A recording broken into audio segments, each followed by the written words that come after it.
మీ business ఏదైనా మీ ఊర్లో promotion చేయాలంటే అది సుమన్ టీవీతోనే సాధ్యం. ఇప్పుడే సంప్రదించండి. మూడవ గ్రహము కుజుడు. కుజారిష్టేతు సంప్రాప్తే కుజ పూజాంచ కారయేత్ కుజధ్యానం ప్రవక్ష్యామి రోగపీడోపశాంతయే. రోగం పైన అధిపతి చెప్పాను కదా, 9 అధిపతుల్లో 9 గ్రహాలు 9 అవయవాల మీద అధిపతిగా ఉంటాయి. ఇందులో రోగం పైన అధిపతి కుజుడు. రోగం అంటే ఎక్కడి నుంచి వస్తుంది? రక్తం నుంచే ప్రతిదీ రోగాన్ని స్టార్ట్ అయ్యేది. కాబట్టి రక్తం మీద అధిపతి కుజుడు, రక్తాధిపతి అంటారు. కాబట్టి ఈ కుజ దోషం అనేది, కుజుడు నీచ స్థానంలో ఉన్నప్పుడు మనిషి దీర్ఘకాలమైన రోగాలకు గురవుతూ ఉంటాడు. సమాజంలో చూస్తూ ఉంటాము, పక్కింటి వాళ్ళు ఎదురింటి వాళ్ళు చూస్తూ ఉంటాము. 15 రోజులకోసారి హాస్పిటల్కి వెళ్తూనే ఉంటారు.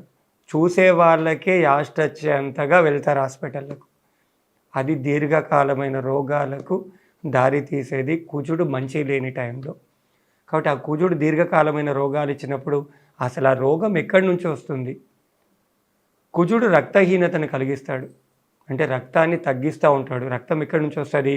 మనం తినే ఆహారం నుంచి ఎంతైతే బ్లడ్ పర్సంటేజ్ తయారు కావాలో అది తయారు చేసేది కుజుడు. ఆ రక్తాన్ని ఇచ్చేవాడు కుజుడు. లేదా మంచి లేని స్థానంలో ఉన్నాడనుకో, తిన్న అన్నం కూడా పెయిన పట్టదు. కొందరిని చూస్తూ ఉంటాము, హిమోగ్లోబిన్ పర్సంటేజ్ చెక్ చేయమంటే ఒక 6 to 10 వరకు వస్తారు.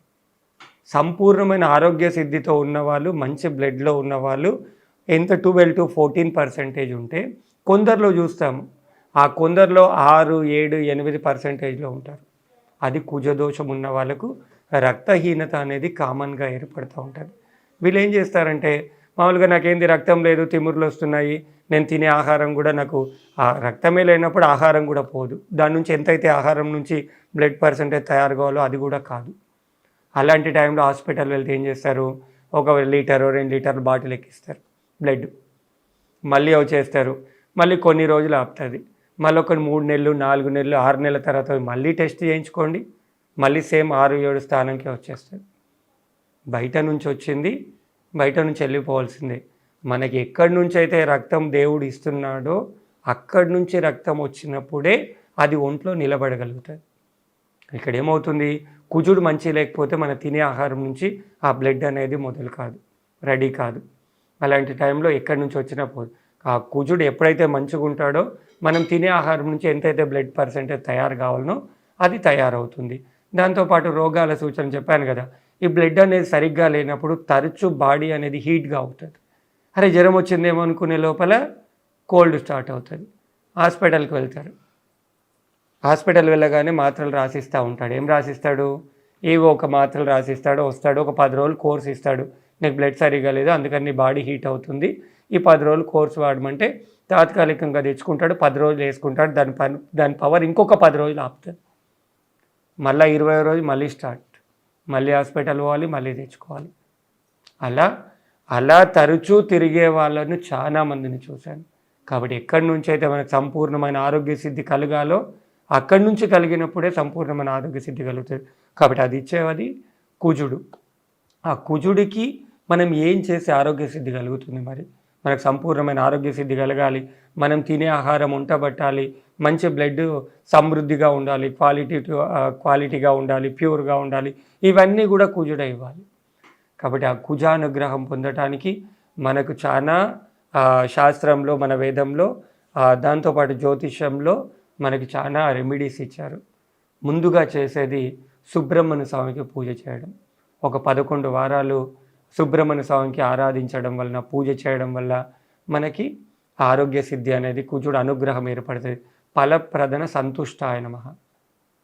మంగళవారం రోజు లేని వాళ్ళకు పండ్లు ఫలాలు దానం చేస్తే కూడా కుజుడు ఇష్టపడతాడట. దాంతోపాటు ఈ మధ్యలో కొన్ని విషయాలలో ప్రతి వాళ్ళు కూడా కుజదోషం ఉంది అనగానే యజ్ఞాలు యాగాలు చేయించుకోవడము, కొద్ది కళ్యాణం లేట్ అవుతుంది, ఇలా అన్నీ కూడా కుజదోషం వల్ల ఏర్పడేటి. కాబట్టి ఆ ఏర్పడ్డప్పుడు యాగమే చేయాలి, అవే చేయాలని ఏమీ ఉండదు. ఒక 7 వారాలు మంగళవారాలు కందిపప్పు బెల్లము ఎర్రని ఆవుకు పెట్టడం వల్ల కూడా కుజదోష నివారణ జరుగుతుంది. దాంతోపాటు కొన్ని మూలికలు కూడా ఉంటాయి, కొన్ని చెట్లు ఉంటాయి, వాటికి సంబంధించిన పూజలు కూడా ఉంటాయి. ఇప్పుడు గురువు మంచి లేనప్పుడు ఏం చేస్తాము? మేడి చెట్టుకు ప్రదక్షిణ చేయమని చెప్తారు. శని మంచి లేనప్పుడు ఏమంటారు, రావి చెట్టు ప్రదక్షిణ చేయమంటారు. అలానే కుజుడికి ఇష్టమైంది మామూలుగా తులసిల రకాలు చాలా ఉంటాయి. అందులో పగడాల తులసి అనేది ఉంటుంది. ఆ పగడాల తులసి 7 వారాలు మంగళవారాలు సుబ్రహ్మణ్య స్వామికి 11 తులసి దళాలు పగడాల తులసి దళాలతో ఆ సుబ్రహ్మణ్య స్వామికి అర్చించడం వలన ఆయనకు ప్రీతికరమైంది. సుబ్రహ్మణ్య స్వామికి ప్రీతికరమైన తులసి. విష్ణుమూర్తికి తులసి ఎలా ఇష్టమో, లక్ష్మీదేవికి తులసి ఎలా ఇష్టమో, సుబ్రహ్మణ్య స్వామికి ప్రత్యేకించి పగడాల తులసి అనేది ఇష్టం అంట.